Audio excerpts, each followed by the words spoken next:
મકર સંક્રાંતિના દિવસે આમ આદમી પાર્ટીના નેતાઓએ રેલવેના ડબ્બામાંથી સરકારી અનાજ બારોબાર ચોરી કરવાનું મોટું કૌભાંડ પકડી પાડ્યું હતું। આમ આદમી પાર્ટીના સુરત શહેર ઉપપ્રમુખ અને કેપી પાનસુરિયા અને વોર્ડ નંબર 2 ના સહપ્રભારી અશોકભાઈ ભલર, વોર્ડ નંબર 1 ના પ્રભારી પ્રફુલ્લ રાસડિયાને ધ્યાનમાં આવ્યું હતું। સુરતના ઉત્તરાળ રેલવે સ્ટેશન નજીક મનીષા ગરનાળા પાસે ગુડ્સ ટ્રેનમાંથી બોગીમાંથી બારોબાર સરકારી અનાજની ચોરી કરવાની ઘટના ઘટી રહી હતી। મકર સંક્રાંતિના દિવસે આમ આદમી પાર્ટીના નેતાઓએ રેલવેના ડબ્બામાંથી સરકારી અનાજ બારોબાર ચોરી કરવાનું મોટું કૌભાંડ પકડી પાડ્યું છે। આમ આદમી પાર્ટીના સુરત શહેર ઉપપ્રમુખ કેપી પાનસુરિયા, વોર્ડ નંબર 2 ના સહપ્રભારી અશોક ભલર અને વોર્ડ નંબર 1 ના પ્રભારી પ્રફુલ્લ રાસડિયા ધ્યાનમાં આવ્યું હતું કે સુરતના ઉત્તરાળ રેલવે સ્ટેશન નજીક મનીષા ગરનાળા પાસે ગુડ્સ ટ્રેનની બોગીમાંથી બારોબાર સરકારી અનાજ ચોરી કરવાની ઘટના ઘટી હતી।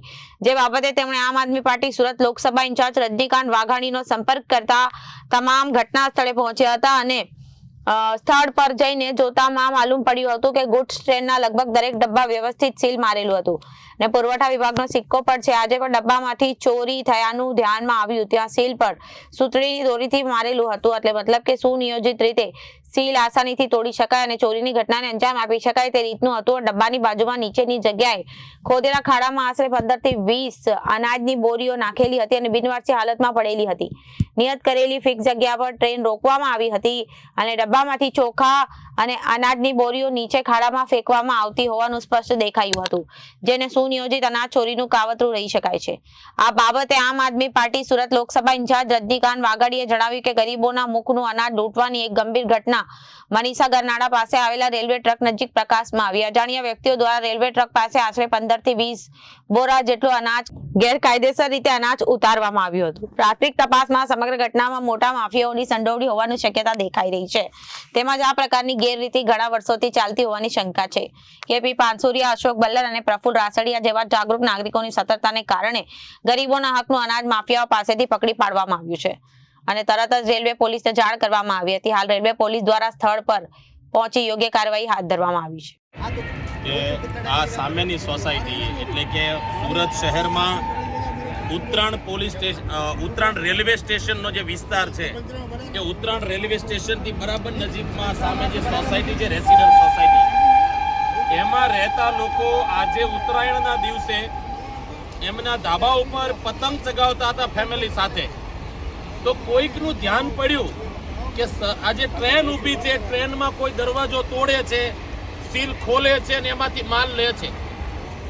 એમણે વિડીયો ઉતાર્યો, અમારા કેપીભાઈને, અમારા બલ્લર સાહેબને, અશોકભાઈને બધાને જાણ કરી। અહીંયા સોસાયટીના જાગૃત લોકો પણ અહીંયા હાજર છે। એમણે અમને જાણ કરતા અમે તાત્કાલ પહોંચ્યા। અમારા સાથી મિત્ર પ્રફુલ્લભાઈ રાસડિયા પણ અહીંયા આવ્યા છે અને જેમ કેપીભાઈએ કહ્યું કે અહીંયા જે આ જે લોખંડના પાટા મૂક્યા છે એ એટલા વ્યવસ્થિત રીતે ગોઠવેલા છે કે આજની માટે આ ચોરી નથી। આમ આદમી પાર્ટી આજે આ ચોરી જે થાય છે એનો જે પર્દાફાશ કર્યો છે, અહીંયાના સ્થાનિક લોકોએ અમને ફોન કરીને બોલાવ્યા તો અમે એ કહેવા માંગીએ છીએ પહેલી ચોરી નથી। હમણાં મને એક અલ્ટ્રાટેકનું પણ એક સીલ મળ્યું હતું। ભાઈ આ તો રેલવે ટ્રેક છે, અહીંયા કેમ કોઈ સીલ હોવા જોઈએ? સીલ તો અહીંયા મારેલા હોય। ગાડી કોઈ સ્ટેશનથી ઉપડે, એ ચાહે સુરત ઊભી રહે, એ ચાહે વલસાડ ઊભી રહે, નવસારી ઊભી રહે, જ્યાં ઊભી રહે ત્યાં તો સીલ તો ત્યાં હોવા જોઈએ। અહીંયા વચ્ચે સીલનું શું કામ છે?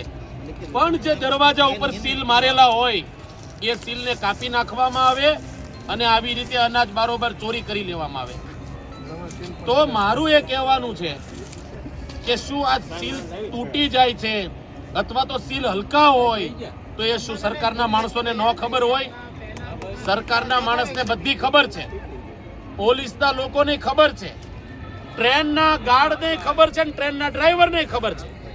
આ આખી જે ઘટના બની છે આની અંદર ઉપરના મોટા મગરમચ્છથી લઈને નાની માછલીઓ સુધીના તમામ વ્યક્તિ આમાં સામેલ છે, બધાને ખબર છે।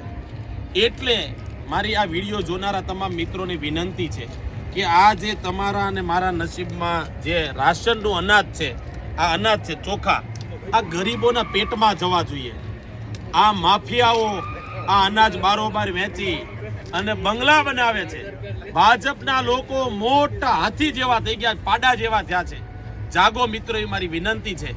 અમારા મિત્ર અશોકભાઈ બલર પણ છે. અશોકભાઈ એમની વાત રજૂ કરશે. અશોકભાઈ, આજે જ્યારે ઉત્તરાયણનો પર્વ છે, લોકો પોતાના ધાબા ઉપર આ પર્વ ઉજવી રહ્યા હતા પતંગ ચગાવીને, ત્યારે અમારા જાગૃત નાગરિકો, અમારા મિત્રો જે અહીંયા સામે જ રહે છે રાધેની અંદર, એનો બપોરે 1 વાગ્યા મારી ઉપર ફોન આવ્યો કે અશોકભાઈ તમે ક્યાં છો? મેં કીધું ઘેરે છો.